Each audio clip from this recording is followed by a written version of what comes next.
ఇంట్లో ఉన్న బంగారాన్ని విడిపించి ఆ రోజు ఆన్లైన్ రేటుకే మేము కొంటాం. Sharma gold company.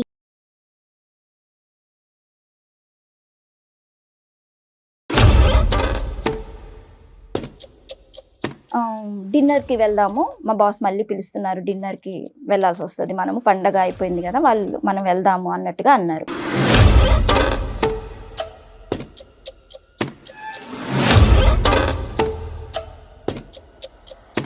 అది ఎక్కడ, ఆ ఇల్లు ఎక్కడ, ఆ ఏరియా ఎక్కడుందో తెలియదు, చీకటి. ఈయన ఏమో తాగి పడిపోయాడు. ఏం చేయాలో అర్థం కాలేదు మేడం నాకు.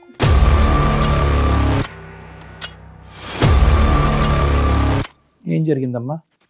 ఆయన వెనక నుంచి వచ్చి గట్టిగా పట్టుకున్నారు సార్. మరి నువ్వు అరిచి వదిలించుకునే ప్రయత్నం చేసావా? చేశాను, రాంబాబుని లేపడానికి ప్రయత్నించాను, రాంబాబు కూడా లేలేదు సార్.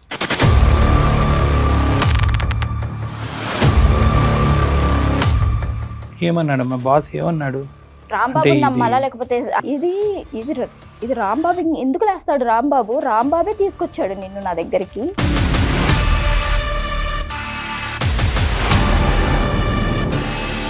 మా బాస్ మంచోడు అని చెప్పి అక్కడ అడ్వాంటేజ్ తీసుకుని నేను ప్రేమించినటువంటి అమ్మాయి గుడ్డిగా నాతో పాటు నడుస్తుందని చెప్పి ఆ అమ్మాయిని ఎక్కడికైతే నడిపించకూడదో అన్ని చోట్లకి నువ్వు నడిపించావు. బాస్ అనేవాడు ఈ కుట్ర చేయకపోతే ఇది జరుగుతుంది సార్. ఏం కుట్ర చేశాడు? అది ఏం కలిపాడు సార్? నేను పడిపోయేంత తాగిపోతాం కదా, ఇప్పుడు తాగుతున్నా సార్. తాగితేనే బతికే పరిస్థితి. ఇప్పుడు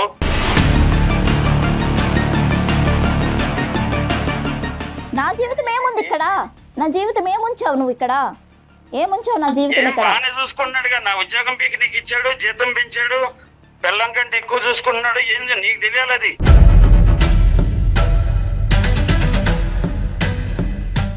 నా ఉద్యోగం నీకు కావాల్సి వచ్చింది, నా లవర్ వాడికి కావాల్సి వచ్చింది. మీరు బాగున్నారు.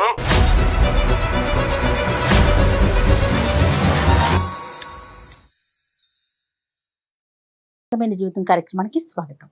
నమస్తే కళ్యాణ్ గారు. నమస్తే జయ గారు. కళ్యాణ్ గారు, ఇద్దరు ప్రేమికుల మధ్య సమస్య అండి. అది వినటానికి చాలా విచిత్రంగా అనిపించింది నాకు మ్యాటర్ తెలిసిన తర్వాత. తను కూడా వచ్చి కూర్చోటానికి రెడీగా ఉన్నది. మాట్లాడదామండి. తప్పకుండా. ఓకే, తన పేరు సత్య అండి. సత్యారండి.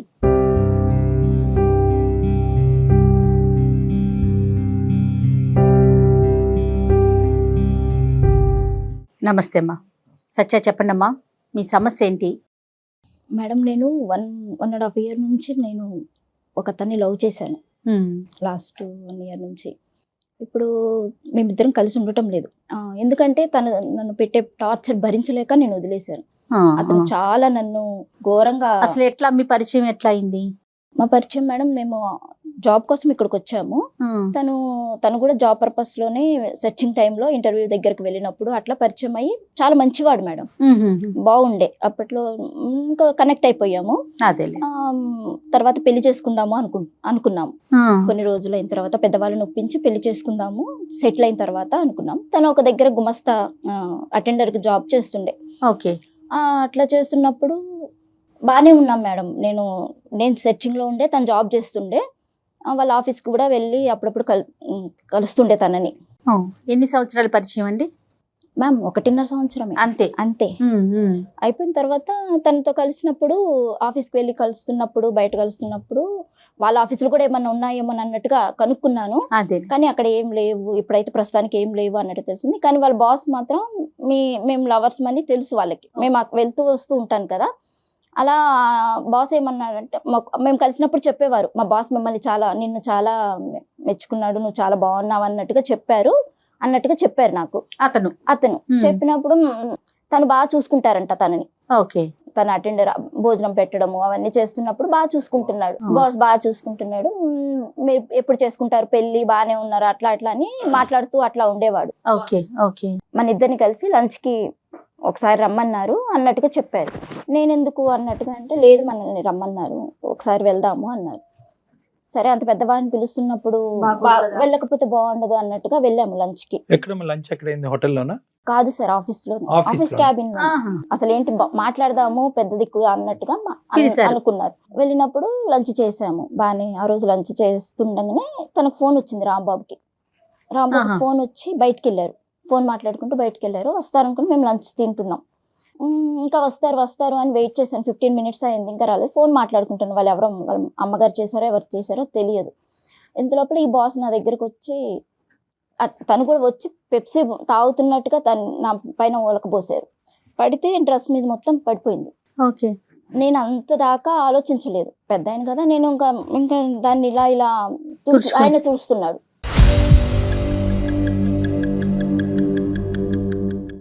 ఆయన తుడుస్తుంటే నాకు భయం వేసింది. తీసుకొని బయటకు వచ్చేద్దాము, డోర్ తీసుకొని బయటకు వచ్చేద్దామంటే రాంబాబు కనిపించట్లేదు. లేదు పర్వాలేదు, నువ్వు డ్రెస్ తీసుకో, కావాలంటే నీకు వేరే డ్రెస్ కొనిస్తాము, డ్రెస్ పాడైపోయింది, డ్రెస్ తీసిస్తాను అది ఇదని చెప్పారు. ఇంకా నేను రాంబాబు వచ్చేసాడు. చూశాడు రాంబాబు కూడా, చూసి మరి ఇస్తున్నాడు కదా తీసుకో, సార్ నువ్వు విసిగిస్తున్నావేంది, తీసుకో, అనుకోకుండా జరిగింది, అయ్యో పొరపాటు జరిగిపోయింది అన్నట్టుగా. అంటే ఇంకా నేను రాంబాబు చెప్పాడు అన్నట్టుగా తీసుకొని వచ్చేసాను, బయటకు వచ్చేసాము. పెప్సీ ఒలిగిన తర్వాత అతను ఏమైనా ఇంకా ఏమైనా చేశారు తుడిచినట్టుగా నన్ను తడమడానికి కదా, ఇంకా తొడవద్దు, ఇలా ముట్టుకోవద్దు, నన్ను తాకద్దు అంటే ఆగిపోలేదు సార్. నీకు నేను కొత్త డ్రెస్ కొనిస్తాను కదా, నీకు డ్రెస్ పాడైపోయింది అంటే నాకు అర్థమైపోయింది. రాంబాబు కూడా రాలేదు, భయం వేసింది.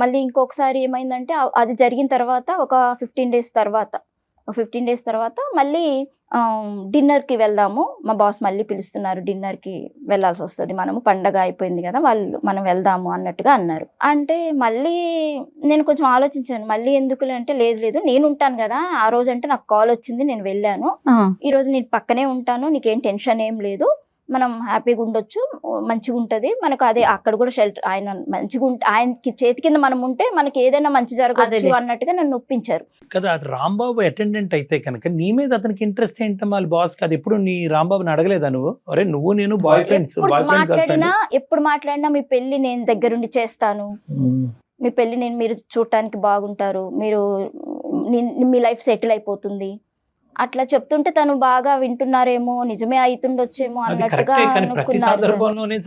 నిన్ను చూడాలి అని అనుకోవటం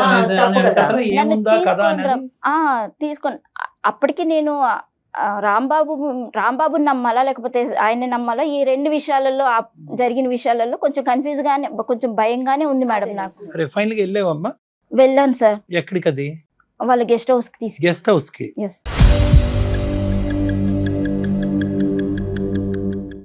ఏం జరిగిందమ్మా అక్కడ? సార్ అక్కడికి వెళ్ళిన తర్వాత హాల్లో వాళ్ళు కూర్చొని డ్రింక్ చేస్తున్నారు. అంటే ఏం పర్వాలేదు, నేను ఉంటాను, నేనేం తీసుకోను, డ్రింక్ ఏం ఎక్కువ నేను డ్రింక్ చెయ్యను అన్నట్టుగా చెప్పారు. ఎవరున్నారమ్మా? రాంబాబు వాళ్ళ బాస్ తో పాటు ఎవరైనా ఉన్నారా? అతను ఒకడే ఉన్నాడా? సార్ అతను ఒక్కరే ఉన్నారు. రాంబాబు కూడా తాగుతున్నాడు? రాంబాబు నేను ఎక్కువ తాగను అని చెప్పారు సార్. నువ్వు జస్ట్ నాకు ఏమైనా ఆమ్లెట్ ఏదైనా ఫ్రై చేసి ఇచ్చేసేయి, నాకు నువ్వు అసలు యాక్చువల్లీ నన్ను వంట బాగా చేస్తాను అని చెప్పబట్టి కూడా రమ్మన్నారు.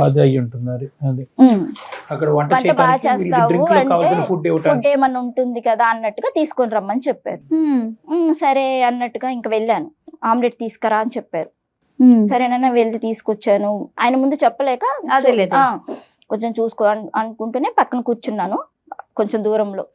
ఇంత లోపల రాంబాబు 1 by 1 ఒక బాటిల్ మొత్తం కంప్లీట్ చేసేసారు. చేసేసి ఇంకా పడిపోయింది. రాంబాబు వెళ్ళిపోదాం లేదు అంటే, లేదు ఆ అబ్బాయి లేస్తాడు, ఏం కాదు, ఎక్కువ ఏం తాగలేదు అది అన్నట్టుగా చెప్తున్నారు సార్ కూడా.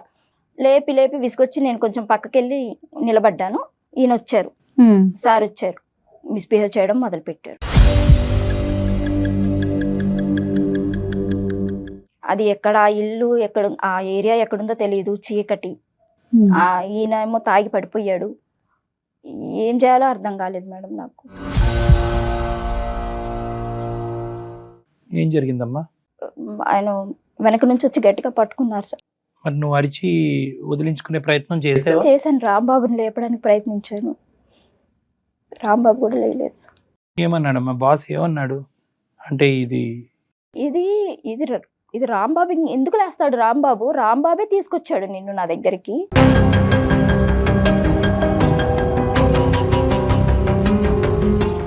నాకు ఒక పక్క రాంబాబు ఇలా చేశాడు అన్న విషయానికి నాకు అసలు నేను నమ్మలేకపోయాను. ఏమో రాంబాబు కూడా తెలియక తీసుకొచ్చాడేమో, వంట చేయడానికి తీసుకొచ్చాడేమో. ఇతనేమన్నాడు? లేదు సార్, ఇతను ఏం చెప్తున్నాడంటే, నేను ఎప్పుడు నువ్వంటే నాకు చాలా ఇష్టము, నేను ఎప్పుడు రాంబాబు తోటి నిన్ను రప్పించడానికి నేను ఈ ప్లాన్ వేశాను.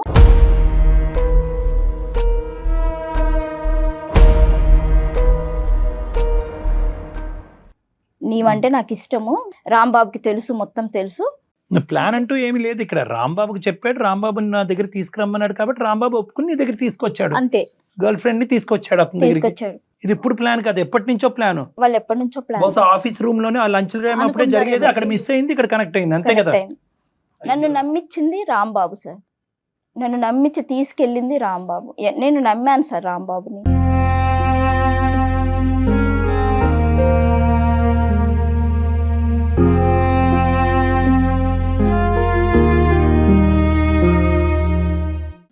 అవును, నువ్వు ఎందుకంటే నెంబర్ 1 తాగి నువ్వు స్పృహ తప్పే పరిస్థితి తెచ్చుకోదని నువ్వు వార్నింగ్ ఇచ్చినా కూడా అతను అంత నేను చెప్పాను. అసలు ఫస్ట్ టైం జరిగిన విషయమే చెప్పినప్పుడు కూడా సీరియస్ గా తీసుకోలేదు సార్ తను. ఇంటెన్షన్ అంటూ లేకపోతే నైట్ డిన్నర్ కి ఎవరన్నా ఒక ఆడపిల్లని తీసుకెళ్తారు గెస్ట్ హౌస్ కి, వేరే ఇంకొక వ్యక్తి ఉన్నప్పుడు కదా, తన ఇంటెన్షన్ ఎలా పనిచేస్తుంది అనేది మనకు అర్థమవుతుంది కదా. ఏం జరిగిందమ్మా తర్వాత?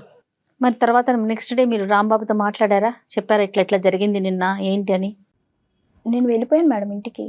ఇంకా అక్కడ ఆ రోజుతో వెళ్ళిపోయారా? వెళ్ళిపోయాను మేడం. వెళ్ళిపోయిన తర్వాత నాకు ఒక వీడియో వచ్చింది మేడం, ఫోన్ కి ఒక వీడియో వచ్చింది. తెల్లారంగా అయిపోగానే ఒక వీడియో వచ్చింది.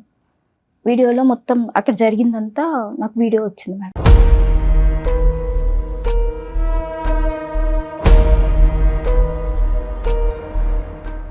ఏది ఈ సంఘటనకు సంబంధించింది? ఆ రోజు జరిగిన సంఘటన క్లియర్ టు ఉంది. అదేలే అదేలే. ఏంటి సార్ ఇది, నాకు వీడియో పెట్టారు ఏంటి అని అడిగాను. ఏంటి ఎక్కడి నుంచి వచ్చింది వీడియో అని అడిగాను. అడిగితే రాంబాబే తీశాడు అంటే, రాంబాబు తాగి పడిపోయి ఉన్నాడు కదా, రాంబాబు ఎలా తీసాడు అంటే రాంబాబు తీశాడు అంత. నేను ఆల్రెడీ రాంబాబే ప్లాన్ చేశాడు, రాంబాబే తీసుకొచ్చాడు అన్నప్పుడు ఇంకా ఇది గ్యారంటీ రాంబాబు వీడియో తీశాడు అని నువ్వు అనుకుంటున్నావు? నేను అనుకోవడం కాదు మేడం, అక్కడ ఎవ్వరు లేరు, రాంబాబే ఉన్నాడు. మరి పడిపోయాడు అంటున్నావు కదా, అదంతా యాక్షన్ అంటావా? తను చెప్పాడు మేడం, బాస్ చెప్పాడు. రాంబాబు పడిపోవడం అంటే ఇప్పుడు నన్ను తీసుకొని పోయినప్పుడు, ఎంత వీడియో జరుగుతున్నప్పుడు ప్రీ ప్లాన్ తీసుకొని పోయినప్పుడు అది పడుకున్నది కూడా అదే అయ్యి ఉండొచ్చు కదా. అదే ప్లాన్ లో పడుకోవడం కాదు, అది తను కూడా కావాలని ఇదంతా ప్రీ ప్లాన్ గా నా జీవితాన్ని నేను నమ్మినందుకు చేసి నా మొత్తం సర్వనాశనం చేసి పెట్టాడు.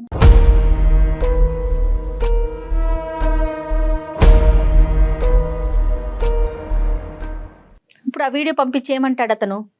వీడియో వచ్చింది, రాంబాబు తీశాడు, నేను నీతో మాట్లాడాలి ఒకసారి, ఈ రాంబాబు విషయం నీతో మాట్లాడాలి, ఈ రాంబాబు ఎలాంటి వాడో నీకు తెలియాలి అని చెప్పారు మేడం. అంటే ఆల్రెడీ నేను రాంబాబు చేయబట్టే కదా నా జీవితం ఇట్లా అయిపోయింది. ఇట్లా జరిగిన ఈ రాంబాబు చేసిన దాంట్లో నీకు నేను మంచి జాబ్ ఇస్తాను, రాంబాబు సంగతి వదిలిపెట్టేసాయి, నేను నీకు జాబ్ ఇస్తాను అని చెప్పారు. వీడియో ఒకటి నేను జాగ్రత్తగా పెట్టుకుంటాను నా దగ్గర. బెదిరించాడు ఏమైనా? అది బెదిరింపు ప్లస్ చెప్తున్నాడు నాకు ఆ పరిస్థితిలో ఆ వీడియో ఒకటి దగ్గర పెట్టుకున్నారు, ఈ రాంబాబు ఇట్లా చేశాడు, నాకు ఇప్పుడు ఆ పరిస్థితిలో నేను ఏం చేయాలో నాకు అర్థం కాలేదు మేడం. నీకు మంచి జాబ్, మా ఆఫీస్ లో మంచి జాబ్ ఉంది, నువ్వు చేసుకో. కానీ ఇది ఈ మొత్తం దాంట్లో ఎక్కడ రాంబాబు యొక్క ఒపీనియన్ తీసుకోవడానికి ట్రై చేయలేదమ్మా నువ్వు? సార్ నేను రాంబాబుని అడిగాను, ప్రతిసారి మళ్ళీ నన్ను కలవడానికి వచ్చారు. రాంబాబు వచ్చాడు నన్ను కలవడానికి, నేను కలవలేదు.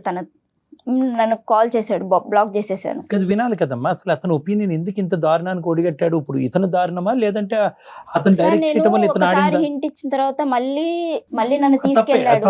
తీసుకెళ్ళిన అతను ఈ బాస్ చెప్పే ప్రతి విషయానికి మ్యాచ్ అవుతున్నాయి. నిన్ను ఆ రోజు ఇన్ని గంటలకు రమ్మన్నాను, ఈ టైంకి రమ్మన్నాను, తెలిసిపోతుంది సార్. అక్కడ రాంబాబు ప్రమేయం ఖచ్చితంగా ఉంది సార్. ఇంకొక క్లారిఫికేషన్, రాంబాబు సంజయ్ అక్కర్ లేకుండా నువ్వు ఇంకా రాంబాబుతో మాట్లాడటానికి ఇంకా నా జీవితం తీసుకుపోయి వాడు అప్పగిచ్చిన వేరే వాళ్ళకి అప్పగిచ్చిన తర్వాత నమ్మి వచ్చిన అమ్మాయిని, నేను పెళ్లి చేసుకుంటానని నమ్మి వచ్చిన అమ్మాయిని తీసుకుపోయి వేరే వాళ్ళకి అప్పచెప్పిన తర్వాత ఇంకా నేను ఏం క్లారిఫికేషన్ తీసుకోవాలి సార్ ఆయన దగ్గర?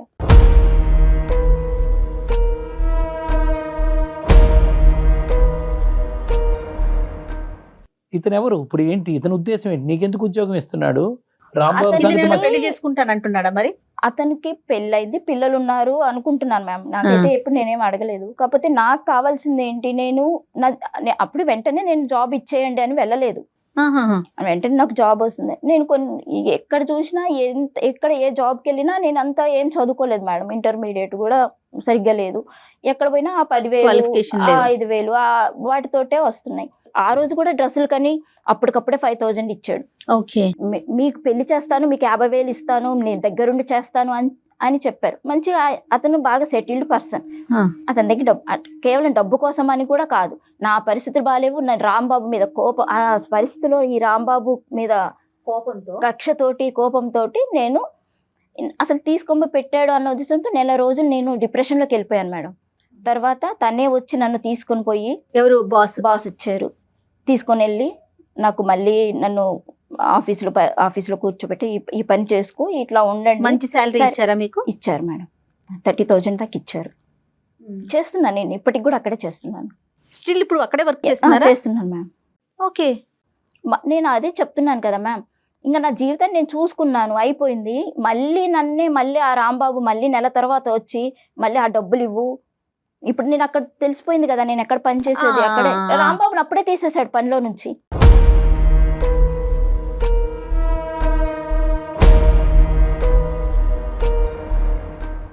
ఇప్పుడు సరే నేను అతను ఉంటున్నాం. ఇప్పుడు నాకు వేరే ఇది లేదు, నా జీవితమే పోయింది ఆయన దగ్గర. ఇప్పుడు ఆ 30,000 జీతం తీసుకుంటూ నేను ఇంటికి పంపించుకుంటూ నా రెంట్ మీరు ఎక్కడ ఉంటున్నారు ప్రెజెంట్? హాస్టల్లో ఉంటున్నారా? అతనితో పాటు నేను ఒక సింగిల్ బెడ్రూమ్ తీసుకొని ఉంటున్నాం మేము. సార్ వస్తుంటారు, సార్ వస్తుంటారు, అదే నాకు అన్ని చూసుకుంటూ ఉంటారు. అమ్మా ఏంటమ్మా అన్ని చూసుకోవటం అంటే ఏంటి? ఏమేమి చూసుకుంటాడు అతను? నువ్వు డబ్బులు అనేటప్పటికి డబ్బులకు పడిపోయావు, నీకే డబ్బులు ఇవ్వటం కాకుండా మీ ఇంటికి కూడా డబ్బులు పంపిస్తాడా? సార్ నాకు చదువు లేదు సార్, ఇంటర్మీడియట్ తోటి నేను తిరిగి వేసారిపోయాను. 1.5 సంవత్సరం నేను ఉద్యోగం కోసం చూశాను, వెళ్ళాను.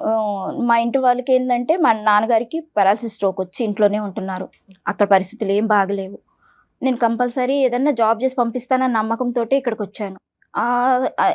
ఈ రాంబాబు చేసిన పనికి ఆ సార్ చేసే హెల్ప్ కి నాకు ఆ సారే బెటర్ అనిపించింది ఈయన చేసిన మోసానికి. ఏ విధంగానమ్మా? ఇప్పుడు డబ్బులు ఇవ్వటం వరకు ఓకే, డబ్బులు ఇవ్వటం వరకు ఓకే, రాంబాబుని తప్పించడం వరకు కూడా ఓకే అని అనుకుందాము. ఇతను ఇంకా నీ జీవితంలో ఏ పాత్ర పోషించుకుంటూ వచ్చాడు అనేది నా ప్రశ్న. మేమిద్దరం రిలేషన్ లోనే ఉంటున్నాం. రైట్, అది చెప్పాలి కదా. మీరిద్దరు ఒకటయ్యారు, రాంబాబుని తప్పించారు, ఒకటయ్యారు. అదేంటమ్మా పెన్నం మీద నుంచి పొయ్యిలో పడినట్లేదు ఇది? కాదు సార్, ఎందుకు నాకు విరక్తి పుట్టింది సార్ వీళ్ళ ఈ ప్రేమ మీద, నిజంగా ప్రేమ మీద.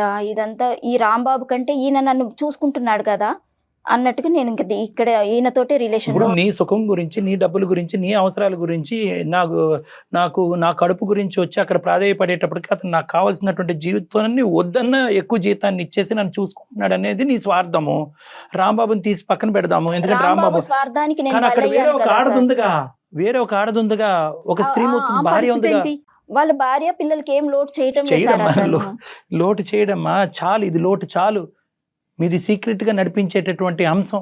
వాడు నీకు డబ్బులు ఇస్తున్నాడు అంటే కనుక వాడి శారీరకమైనటువంటి సుఖం గురించి నీ దగ్గరకు వచ్చి నీకు 30,000 ఇస్తున్నాడు.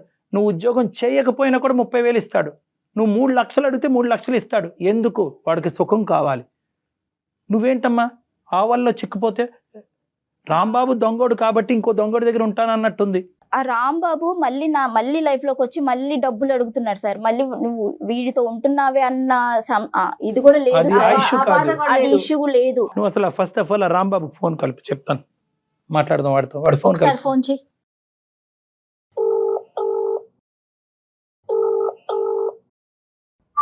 హలో రాంబాబు. సత్య, ఎక్కడున్నావు? నేను ఎక్కడుంటే నీకెందుకు? నాకు ఫోన్ తీయట్లేదు, చాలా ఫోన్ కలిసి. నేను ఫోన్ చేసి తీసేటట్టుగా ఏమన్నా చేసావా నువ్వు? నీతో మాట్లాడేటట్టుగా చేసావా నువ్వు? నా జీవితాన్ని నాశనం చేసి మళ్ళీ నువ్వు ఫోన్ తీయటం లేదు అని మాట్లాడుతున్నావు. అంటే నేనే చేశానంటావు? నువ్వు చేయకపోతే ఇంకెవరు చేశారు? నా ఉద్యోగం పీకిచ్చేసింది నేనే, వాటితో గులుగుతుంది నేనే. నువ్వు ఆ పరిస్థితి ఎందుకు కల్పించావు? అంటే ఇప్పుడు నా లవర్ని సార్ దగ్గరికి పంపించింది నేను అన్నట్టుగా చెప్తున్నావు ఇప్పుడు. మరి ఆ రోజు తీసుకెళ్ళింది ఎవరు? చెప్పానా నేను నీకు? నేను ఎలా చెప్పాను మీకు? నీకు ఎలా చెప్పాను నేను నీకు?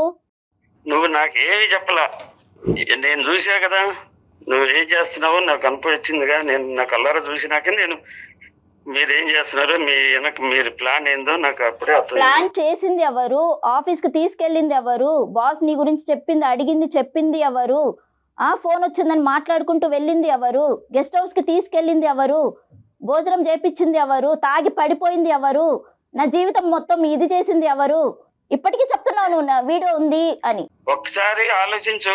ఆ నీకు వీడియో ఎవరు పంపిస్తే వచ్చింది నీ కాడికి? అవును, బాస్ కి నంబర్ ఎవరిచ్చారు? నా నంబర్ ఎవరిచ్చారు బాస్ కి? నేను నెంబరే కాదు, నిన్ను కూడా నేనే ఇచ్చినట్టు అయింది ఇప్పుడు. మరి నువ్వు ఇవ్వకపోతే ఇంకెవరిచ్చారు? అవును, ఆ వీడియో ఎవరు తీశారు? ఎక్కడిచ్చి ఎక్కడి నుంచి వచ్చింది ఇప్పుడు చూసావు అసలు? బాస్ దగ్గర నుంచే వచ్చింది. మరి ఎవరు తీశారు అది? మేమిద్దరం ఉన్నప్పుడు ఎవరు తీశారు? ఒకవేళ అతను నన్ను ఏదో చేస్తున్నప్పుడు ఇది వాంటెళ్ళి ఎవరన్నా తీస్తేనే కదా వీడియో వచ్చేది. ఆ టైంలో అక్కడ ఎవరున్నారు? 6 నెలల నుంచి ఆలోచన చేయలేదే నువ్వు? 6 నెలల ఎవరు నుంచి తీసి ఉంటారు? నేను ఆ రోజే అడిగాను. నువ్వు పక్కన రోజు నిన్ను అడిగినప్పుడే కదా నేను నిన్ను బ్లాక్ చేసింది. నువ్వు అడిగావు కానీ విన్నావా? నేను చెప్పేది విన్నావా అసలు? ఏం చెప్పాలి? నేను చెప్పింది విన్నావా? ఆ వీడియో తీసింది కూడా ఇప్పుడు మీ బాసు. ఇప్పుడు నీ ఏమనాలి? నీ జీవితం నాశనం చేసుకొని నీ జీవితమే నాశనం కదా. నా జీవితమే నాశనం అయింది ఇప్పుడు. నా జీవితం ఏముంది ఇక్కడ? నా జీవితం ఏముంచావు నువ్వు ఇక్కడ?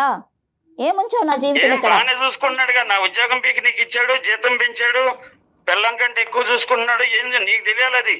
ఇక్కడ నేను ఇప్పుడు నువ్వు నన్ను ఎందుకు డబ్బులు అడుగుతున్నావు? మరి నా ఉద్యోగం నీకు ఇచ్చాడు కదా.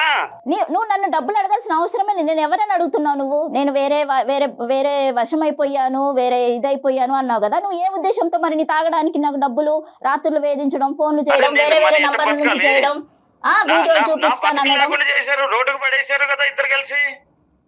నా ఉద్యోగం నీకు కావాల్సి వచ్చింది, నా లవర్ వాడికి కావాల్సి వచ్చింది. మీరు బాగున్నారు, నాకు దిక్కు లేదు కదా. ఇప్పుడు నాకు జీతం లేదు కదా, నాకు సంపాదన లేకుండా చేశారు కదా, నన్ను పిచ్చోని చేశారు, రోడ్డు పడేశారు. ఇదంతా చేసుకున్నది నువ్వు. ఇప్పుడు డాక్టర్ గారితో మాట్లాడు. మరి ఇక్కడ 2వ వర్షం ఇదంతా వాడు ప్లాన్ చేశాడు. బాగా అరే మీ జంట బాగుంది, మీరు జంట అయితే నేను ముచ్చటగా ఉంది, జంట చూడముచ్చటగా ఉంది, ఒకసారి నాకు కూడా పరిచయం చేయంటే నేను పరిచయం చేశా. ఇప్పుడు మనం నీ గురించి ఇప్పుడు నేను మాట్లాడినా ఎంత జరిగినా కూడా ఎవరి జీవితాలు సరిగ్గా రావు. నేను నా జీవితం కోసము నేను సుమన్ టీవీ అందమైన జీవితంకి వచ్చాను. హలో రాంబాబు, వింటున్నావా? నేను డాక్టర్ గారిని రిక్వెస్ట్ చేశాను. ఇప్పటికైనా నా జీవితం బాగుపరుచుకోవాలని నేను మాట్లాడటానికి వచ్చాను. నువ్వు మాట్లాడు డాక్టర్ తోటి. రాంబాబు గారు నమస్తే. అయ్యా నమస్కారం అండి. బాగుంది. ఏంటి విషయాలు ఏంటి చెప్పండి. ఇప్పుడు ఈ అమ్మాయి మా దగ్గర అదే సార్, ఇప్పుడు మీకు ఎవరు పరిచయం చేశారు ఆవిడ్ని? ఆవిడ్ని ఏం ప్రశ్న అయ్యా? మాకు ఆవిడ్ని పరిచయం చేయదేంటి అయ్యా? ఆవిడ బాధలో ఉండి మాకు నువ్వు ఆన్ లో ఉన్నావా ఆఫ్ లో ఉన్నావా? ఫస్ట్ నువ్వు నాకు చెప్పు. నేను ఆన్ లో ఉంటేనే మాట్లాడతాను సార్, లేకపోతే ఎవరితో మాట్లాడినా. అమ్మా అదే అర్థమైంది. కానీ కాస్త మేము మాట్లాడతాము, నువ్వు కాస్త జాగ్రత్తగా వినాలి, ఓకేనా? ఆవిడ మమ్మల్ని ఎవరు పరిచయం చేయలేదు, మేము ఆవిడని రమ్మని చెప్పి మేమేమి ఇన్విటేషన్ ఇవ్వలేదు. ఆవిడ ఒక బాధలో ఉంది. వినండి అన్ని తెలుసు మీకు.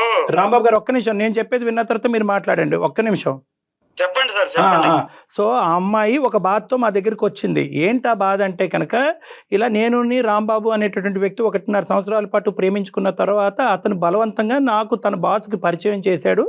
వాళ్ళ బాస్ ఒకనొక సమయంలో వాళ్ళిద్దరు బాగా తాగి రాంబాబు పడిపోయినటువంటి సందర్భంలో వాళ్ళ బాస్ నన్ను వశపరుచుకున్నాడు. ఆ వీడియో రికార్డింగ్ కూడా తీయటం జరిగింది. ఆ వీడియో రికార్డింగ్ కూడా రాంబాబు తీశాడు. దాని తర్వాత తద్వారా జరిగిన పరిణామం ఏంటంటే, రాంబాబుని ఉద్యోగంలోంచి అతను తీసేస్తే నా జీవితం నుంచి నేను తీసేశాను. ఫైనల్గా అతను నేను ఇప్పుడు ఒకటయ్యాం. అతను నాకు మంచి జీతం ఇచ్చాడు, అతను నన్ను చూసుకుంటున్నాడు, అతనికి భార్య పిల్లలు ఉన్నా కూడా అప్పుడప్పుడు మా ఇంటికి విజిట్ చేస్తూ ఉంటాడని ఈ అమ్మాయి ఈ స్టోరీ చెప్తుంది మాకు. ఇప్పుడు మీకు అది అయిపోయింది సార్, మీరు చెప్పటం అయిపోయి మీరు చెప్పండి సార్. ఇప్పుడు వాళ్ళిద్దరు ఒకటయ్యారు, నన్ను ఉద్యోగం నుంచి ఆయన తీసేశాడు, ఈయన జీవితం నుంచి ఈయన తీసేసింది. అవును, మరి నాదేం సార్, నా దారి దారి రహదారి అన్ని చెప్తాం, కానీ ఫస్ట్ ఏం జరిగిందో చెప్పండి. మీ బాస్ దగ్గరికి మీరు ఎందుకు 1కి 10 సార్లు ఆ అమ్మాయిని తీసుకెళ్లారు సార్? 1-2 సార్లు సార్ అయింది. 2 సార్లుగా ఆయన ముంచాడు, ఇక్కడ దాకా తీసుకొచ్చాడు. ఏం జరిగింది సార్? ఒక్కసారి ఆయన ఏం చెప్పాడు, మీ లవర్ చాలా బాగుందయ్యా, మీ జంట చాలా బాగుంటది, మీరు జంటగా ఉంటే నాకు కూడా సంతోషం, ఒకసారి మిమ్మల్ని నేను బ్లెస్ చేసినట్టుంటది, ఒకసారి కలుద్దాం అన్నాడు. ఒకటే రాంబాబు, ఒకటే సింపుల్. ఇక్కడ ఆ అమ్మాయి ప్రత్యేకంగా అంతకుముందు జరిగినటువంటి సంఘటన వల్ల భయపడింది. తర్వాత నువ్వు అక్కడికి ఆగిపోవలసింది, ఆపలేదు. ఆ అమ్మాయి వద్దు అన్నప్పుడు ఆగిపోవలసింది. సరే, ప్రేమించిన వాడు అబద్ధం ఎందుకు ఆడతాడు? అంతకుముందు క్యారెక్టర్ అద్భుతంగా ఉంది కాబట్టి ఇప్పుడు అదే క్యారెక్టర్ కంటిన్యూ అవుతుందనే నమ్మకంతో నువ్వు నడిచిన దారిలో కూడా అమ్మాయి నడిచి అక్కడి వరకు వచ్చింది. నిన్ను తాగద్దు అని అంది, లేదంటే తాగితే తక్కువ తాగమంది. నువ్వు ఏకంగా తాగి పడిపోయావు. తర్వాత వాడు ఈ అమ్మాయి మీద అఘాయిత్యం చేశాడు. దీనికి ఏమంటారు మీరు? అదే సార్, మీరు తర్వాత పాయింట్ మీరు అడుగుతున్నారు, ఎందుకంటే ఇది ఎవరైనా అంతేగా, ఆడవాళ్ళు చెప్పింది వింటారు. లేలే ఆడవాళ్ళు మగవాళ్ళు ఏం లేదండి సార్, నా మాట కూడా ఒక మాటేనండి. చెప్పండి. ఇప్పుడు నేను తాగి పడిపోయినంటే అంత తాగుబోతున్నా ఏం కాదు సార్. అప్పుడు నేను మరి ఏం జరిగింది? బాస్ అనేవాడు ఈ కుట్ర చేయకపోతే ఇది జరుగుతా సార్? ఏం కుట్ర చేశాడు? అది ఏం కలిపాడు సార్? నేను పడిపోయేంత తాగే తాగుపోతాం కదా అప్పుడు. ఇప్పుడు తాగుతున్నా సార్, తాగితేనే బతికే పరిస్థితి ఇప్పుడు. ఆ కుట్ర వాడు చేయకుండా ఇదంతా జరుగుతుంది సార్. మీరు ఆలోచించండి చదువు. ఎప్పుడైతే కనుక ఒక మగాడు నాతో ఒక ఆఫీసులోనే తప్పుడుగా ప్రవర్తించడం మొదలు పెట్టాడు, నన్ను అక్కడ తీసుకెళ్లొద్దు అని చెప్పి నీ ప్రేమికురాలు నీతో చెప్పినప్పుడు మీరు అక్కడ ఆగిపోవాలి. అలా ఆగకుండా మీరు ఆ అమ్మాయిని ఒక మారుమూల ప్రాంతంలో ఒక గెస్ట్ హౌస్కి, అది కూడా తాగేటటువంటి పార్టీలోకి, ప్రత్యేకంగా వేరే ఎవరు లేకుండా అతను మీరే ఉండేటటువంటి ఒక సందర్భంలో ఏం జరగచ్చు ఏదైతే ఆ అమ్మాయి ఊహించుకుందో, ఏదైతే ఆ అమ్మాయి భయపడిందో, మొదటిసారి జరిగి దేవుడి దయ వల్ల తప్పించుకుని బయటపడినటువంటి అమ్మాయి రెండోసారి నిన్ను నమ్మి అక్కడికి వద్దు అన్నప్పుడు నువ్వు బలవంతంగా ఆ అమ్మాయిని తీసుకెళ్ళటం అనేది నీకు చేసినటువంటి ప్రధానమైన తప్పిదం. తప్పెట్టదు సార్. ఇప్పుడు నాకు ఉద్యోగం ఇచ్చినాడు బాసు, మా బాసు మంచోడు అని చెప్పి అక్కడ అడ్వాంటేజ్ తీసుకుని నేను ప్రేమించినటువంటి అమ్మాయి గుడ్డిగా నాతో పాటు నడుస్తుందని చెప్పి ఆ అమ్మాయిని ఎక్కడికైతే నడిపించకూడదో అన్ని చోట్లకి నువ్వు నడిపించావు. అంతే. ఇప్పుడు సార్, ఇప్పుడు కలిసి వెళ్తున్నాం సార్, అన్నిటికీ కలిసే ఉంటాం అనుకున్నాం. లేదు, నాకు కావాల్సింది ఏంటంటే వాడు నీకు బాసు, మీ ఆవిడికి కాదు, సారీ నీ గర్ల్ ఫ్రెండ్ కాదు, నీకు బాసు. వాడికి రమ్మంటే కనుక నువ్వు వెళ్ళి గంగలో దుంకు. గెస్ట్ హౌస్ పట్టుకెళ్ళటం ఏంటయ్యా? ఆడపిల్లని గెస్ట్ హౌస్ తీసుకెళ్ళటం ఏంటి? మందు పార్టీలు ఏంటి? అక్కడ ఆమ్లెట్లు చికెన్ ఫ్రైలు ఏంటి? రాంబాబు, ఒకటి నేను చెప్తున్నాను, నువ్వు నిజంగా అన్యాయం అయిపోయావా, లేదంటే నీ జీవితం ఒక ఆడపిల్ల, ప్రేమించినటువంటి ఆడపిల్ల నీకు దక్కకుండా పోయింది, ఉన్నటువంటి ఉద్యోగం పోయింది, నీ కడుపు మీద వాళ్ళు తన్నారు, ఇవన్నీ నిజాలే, కాదనట్లేదు. కానీ ఈ కార్యక్రమం అంతా ఎక్కడి నుంచి మొదలైంది? ఆ అమ్మాయి కూడా ఇప్పుడు నిన్ను తిడుతూ నువ్వు చేసినటువంటి తప్పుని వేలెత్తి చూపెడుతూ ఇక్కడ మా ఎదురుగుంటా ఉండేటటువంటి సత్య చేసేటటువంటి పనిని మేము సమర్థించట్లేదు. ఇది జాగ్రత్తగా గుర్తుపెట్టుకోండి. ఇందాక నేను అన్నాను, పెన్నం మేంచి సత్య పొయ్యిలో పడిందని అన్నాను. ఇప్పుడు సత్య ఏంటంటే 30,000 ఇక్కడ ఇస్తున్నాడు, అక్కడ ఒక 20,000 ఇంటికి పంపిస్తున్నాడు. కాబట్టి ఏదైతే డబ్బు గురించి ఇన్ని సంవత్సరాల పాటు కొట్టుమిట్లాడానో ఆ డబ్బు నా చేతికి అందేటప్పటికి ఈ అమ్మాయికి కళ్ళు నోరు అన్నీ మూసుకుపోయినాయి. ఈ అమ్మాయికి గుడ్డిగా వాడికి సమర్పయామి అని చెప్పి వాడు అసలు చిక్కుకుపోయింది ఈ అమ్మాయికి తెలియట్లేదు. మీరు చెప్పండి సార్, ఇప్పుడైనా మేమిద్దరం కలిసి ఇంకో చోట జాబ్ చేసుకోలేము సార్.